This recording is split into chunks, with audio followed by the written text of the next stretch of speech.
ఈరోజు 140 సంవత్సరాలు పూర్తి చేసుకొని 141వ సంవత్సరం సందర్భంగా కాంగ్రెస్ పార్టీ ఆవిర్భావం సందర్భంగా ఈ కార్యక్రమానికి చేసిన మన సోదరులు సీడ్ కార్పొరేషన్ చైర్మన్ అన్వేషణ గారికి, అలాగే సోదరులు జనరల్ సెక్రటరీ లింగం యాదవ్ గారికి, ఈ కార్యక్రమానికి చేసిన కాంగ్రెస్ పార్టీ కుటుంబ సభ్యులు, నాయకులు, ఎన్ఎస్యుఐ మాజీ తాజా కాంగ్రెస్ పార్టీ లీడర్లకు, సేవాదళ వారికి అందరికీ కూడా నేను హృదయపూర్వక నమస్కారాలు అలాగే శుభాకాంక్షలు తెలియజేస్తున్నాను.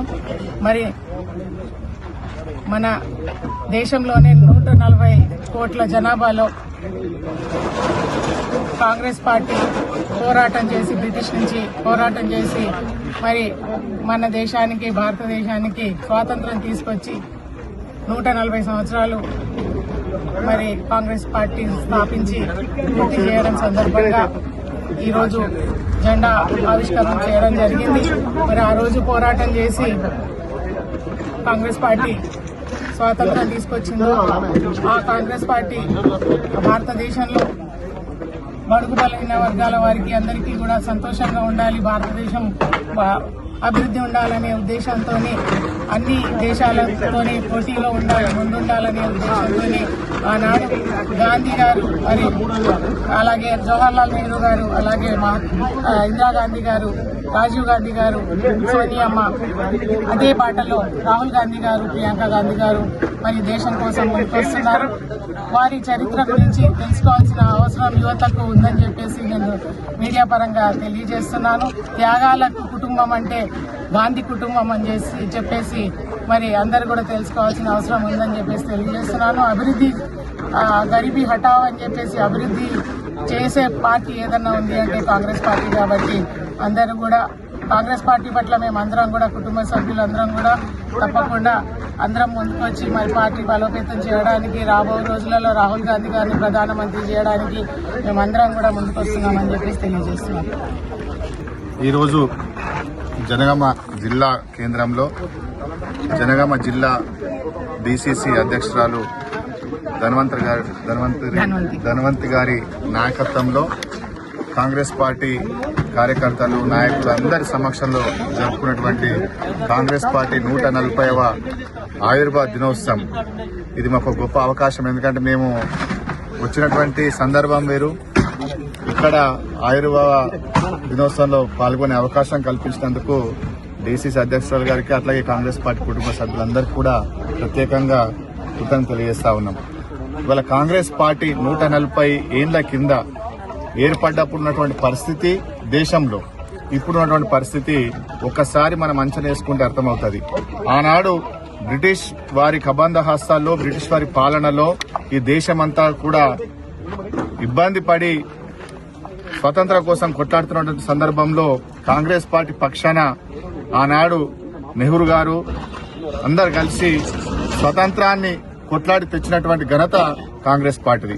వచ్చినటువంటి స్వతంత్ర భారతదేశంలో అందరూ బతకాలంటే ఏ రకమైనటువంటిది ఉండాలనేటువంటి ఒక రాజ్యాంగాన్ని ఏర్పరచుకోవాలనేటువంటి ఒక ఆలోచనతో ఆనాడు బాబాసాహెబ్ అంబేద్కర్ గారి నాయకత్వంలో ఒక కమిటీని వేసి ఈ దేశ ప్రజల కోసం రాజ్యాంగం ఎట్లుండాలి అనేటువంటి ఒక ఆలోచనతో ఆనాడు రాజ్యాంగాన్ని రచించి బడుగు బలహీన వర్గాలు, అన్ని సంపన్న వర్గాలు, అన్ని వర్గాల వారిని న్యాయం చేసే విధంగా ఆనాడు రాజ్యాంగం రచించినటువంటి హక్కులతోటి వాళ్ళ అనేక మందికి ఉద్యోగ అవకాశాలు, జీవన విధానంలో మార్పులు వచ్చినటువంటి పరిస్థితి ఉన్నది. ఆనాడు స్వతంత్రం వచ్చిన తర్వాత కరెంటు లేని పరిస్థితుల నుండి కరెంటు వచ్చింది, సాగునీళ్లు వచ్చినాయి. ఈ దేశంలో సాగునీటి ప్రాజెక్టు కట్టిందంటే అది కేవలం కాంగ్రెస్ పార్టీ కట్టిన ప్రాజెక్టు తప్పితే ఈనాడు పాలిస్తున్నటువంటి చెప్పుకుంటున్నటువంటి గొప్పలు చెప్పుకున్నటువంటి బీజేపీ వాళ్ళు ఎక్కడ కూడా ఒక్క ప్రాజెక్టు కట్టిన సందర్భం లేదు. ఇది కేవలం కాంగ్రెస్ పార్టీ దేశంలో ఎక్కడికి అనుకూలంగా ఎక్కడ అవసరాలు అయితే అక్కడ ప్రాజెక్టు నిర్మాణం చేసి ఇవాళ దేశంలో వ్యవసాయాన్ని ముందంజలో ఉంచింది. ఆనాడు ఆహార భద్రతను తీసుకొచ్చి ఇందిరాగాంధీ గారి దేశంలో ఆహార సమస్య రాకుండా ఆనాడు నిల్వలు ఉంచి ప్రపంచ దేశాలకు ఎక్స్పోర్ట్ చేసేటటువంటి స్థితికి ఇందిరాగాంధీ గారు తీసుకొచ్చారు. అంటే నెహ్రూ గారి స్థాయిలో నెహ్రూ గారు, ఇందిరాగాంధీ గారి స్థాయిలో ఇందిరాగాంధీ గారి ఆలోచననే ఇవాళ ఈ దేశంలో భూ సంస్కరణలు అంటే అనేక రకమైనటువంటి ఉద్యమాలు, భూపోటలు జరిగిన మన తెలంగాణ చూసుకున్నప్పటికీ కూడా దీనికి పరిష్కారం భూ సంస్కరణలు తీసుకురావాలని చెప్పి సీలింగ్ యాక్ట్ పెట్టి భూ సంస్కరణలు తీసుకొచ్చి పేదవాళ్ళందరికీ కూడా భూములు ఇచ్చి బతకడం కోసం ఒక అవకాశం కల్పించింది కాంగ్రెస్ పార్టీ. అది ఇందిరాగాంధీ గారి నాయకత్వంలో. అట్లానే ఇందిరమ్మ ఇండ్లు కూడా ఇవాళ లేని వాళ్ళకి ఇచ్చింది కూడా కాంగ్రెస్ పార్టీ. తప్పితే ఎక్కడ కూడా బీజేపీ ఏనాడు కూడా ఒక్కొక్కరికి ఒక ఇండ్లు ఇయ్యలే, ఎక్కడ కూడా ఒక సెంట్ భూమి ఇవ్వలేదు. ఇది కేవలం కాంగ్రెస్ పార్టీ తోటి సాధ్యమైంది. అట్లనే రాజీవ్ గాంధీ గారి నాయకత్వంలో కూడా అనేకమైనటువంటి సంస్కరణలు తీసుకొచ్చి ఇవాళ మనం వాడుతున్నటువంటి సెల్ ఫోన్ కూడా వాళ్ళు తీసుకొచ్చారు. రాజీవ్ గాంధీ గారి నాయకత్వంలో వచ్చినటువంటి పరిస్థితి. అట్లానే గ్రామ పంచాయతీల అభివృద్ధి కోసం కూడా మన రాజీవ్ గాంధీ గారు తీసుకొచ్చినటువంటి పరిస్థితి. అదే బాటలు నడుస్తున్నట్టు రాహుల్ గాంధీ గారు ఉన్నారు. ఇప్పుడు రేపు రాబోయే రోజుల్లో రాహుల్ గాంధీ గారు ప్రధానమంత్రి దేశంలో అన్ని వర్గాలను బతకాలి, మంచిగా ఉండాలంటే అది ఒక కాంగ్రెస్ పార్టీతో సాధ్యం, అది రాహుల్ గాంధీ గారితో సాధ్యం. కాబట్టి మీ ద్వారా నేను ఈ దేశ ప్రజలకు, ఈ ప్రాంత ప్రజలకు నేను ఒకటే చెప్పదలుచుకున్నాను. ఇవాళ ఆనాటి నుంచి ఈనాటి వరకు కూడా ఈ ప్రజల పక్షాన దేశాన్ని రక్షిస్తూ దేశంలో ప్రజలందరినీ భాగస్వాములు అందరూ ఒకే పద్ధతిలో చూస్తూ ఇవాళ అందరూ జీవన విధానాన్ని కోరుకునేటటువంటి పార్టీ ఏకైక పార్టీ కాంగ్రెస్ పార్టీ. ఇవాళ 10 సంవత్సరాల నుంచి 12 సంవత్సరాలు పాలిస్తున్నటువంటి బీజేపీ ఏనాడు కూడా బడుగు బలహీన వర్గాల నుంచి ఎక్కడ కూడా ఆలోచించినటువంటి పరిస్థితి లేదు. ఒక ప్రాజెక్టు తీసుకురాలేరు. ఆనాడు ప్రభుత్వం కాంగ్రెస్ హయాంలో నిర్మించినటువంటి ప్రభుత్వ సంస్థలన్నీ కూడా నిర్వీర్యం చేసి వాళ్ళ ప్రైవేట్ పరం చేసి మొత్తం ఎత్తేసినటువంటి పరిస్థితి ఉంది. ఇవాళ ఉన్నటువంటి మిగిలిన వ్యవసాయాన్ని కూడా ఇవాళ కార్పొరేట్ కబందాస్తులు పెట్టడానికి, ఆదాని అమ్మాయిలకు అప్పచెప్పడానికి కూడా వ్యవసాయాన్ని ప్రైవేట్ పరం చేసినటువంటి ఆలోచనతో కూడా వ్యవసాయాన్ని ఇబ్బందులు పెట్టి ఇవాళ ఎంఎస్పీ ఇస్తామని ఎంఎస్పీ ఇవ్వకుండా రైతులు మొత్తం వ్యవస్థను వదిలిపోయే విధంగా ఆ పరిస్థితి తీసుకోవడానికి వాళ్ళ బీజేపీ చేస్తా ఉన్నది. కాబట్టి దేశ ప్రజలు కూడా ఒకసారి ఆలోచన చేయాలి. ఈ దేశంలో కూలీ సమస్య ఉండొద్దు, వలసలు పోవద్దని చెప్పేసి ఏదైతే ఉపాధి హామీ పథకాన్ని తీసుకొచ్చారో గాంధీ గారి పేరు మీద, ఇవాళ దాన్ని కూడా గాంధీ గారి పేరు తీసేసి గాంధీ ఆనవాళ్ళు లేకుండా చేయాలన్నటువంటి కుట్ర జరుగుతా ఉన్నది. అంటే గాంధీని చంపినటువంటి గాడ్సేని వల్ల తెర మీద తీసుకొచ్చి గాడ్సేని గొప్పటువంటి పరిస్థితి తీసుకొచ్చి గాంధీ ఆనవాళ్ళు మొత్తం తీసేయాలి. ఈ దేశ స్వతంత్ర పోరాటంలో పాల్గొన్నటువంటి ఎవరికి కూడా ఆనవాళ్ళు ఉండద్దు.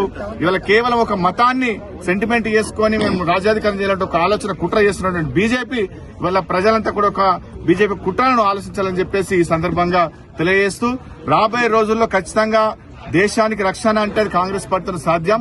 ప్రజలంతా కూడా ఒకసారి ఆలోచన చేసి ఇవాళ రాబోయే రోజుల్లో రాహుల్ గాంధీ గారిని ప్రధానమంత్రి చేయాలని చెప్పేసి ఈ సందర్భంగా ప్రజలకు విజ్ఞప్తి చేస్తా ఉన్నాం.